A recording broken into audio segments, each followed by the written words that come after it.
नै सयाव जिन्दगि थाबथायाब्रा बेलाय नांखाया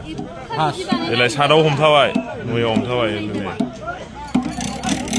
एलाय दुइयावबो थाया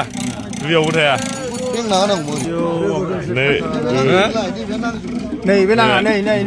नाङा मैयाथ' जाबायसै नङा होमबा दिनै कासकट्रायाव दङ एखे लटारि खेला नामाल' कासकट्रानि जागोन ओमफ्राय आं नैबे साइडआव होदों मैया चेक खालायदोंमोन आं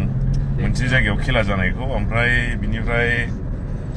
खेला जानायनि सिगां सोरखिखौ चेक खालाम माने सोरखियाव बबेबा नाम्बारा नाङा साप'ज नैबे एग्जाम्पल हिसाबै आं होनानै दं साइडआव नोंथांमोना नायनो हागोन बेयाव आल्ट्रा बास माबा माबि बिभिन्न प्राइस दं ओमफ्राय मैयानि जि जानानै थांनाय खेला आं जायगाखौ मेनसन खालामला खिन्थु सोरखौबा मोनदों होननानै दिनैसिमबो दाबो रावबो माबायाखै प्रुफ जायाखै ओमफ्राय दिनै कासकट्रायाव जागोन बेखौ चेक खालाय बयबो अननानै खेल देमालि नङा फैसाया माने खेलाया 2 नाम्बार जायोबा गाज्रि जायो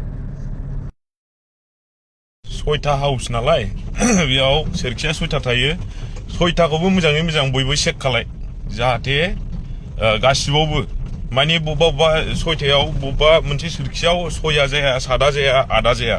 ओमफ्राय बबेबा सोरखियाव 1 2 3 4 जाया जोंनोथ' गासिबो नाम्बार जाजोबनायखौ नांगौ गासिबो नाम्बारा जेन' खाथायाव थाबथायो ओरै बे गोजौनि खाथाखौ चेक खालाय बबेबा नांथाया माने बेखौ चेक खालायबासो बे गासिबो नाम्बाराव नांथायोबासो बे लिगेल जागोन खेलाया आरो जुदि नांथाया गेप थायो बबेबा एसेल' नांलुनो बे हले इलिगेल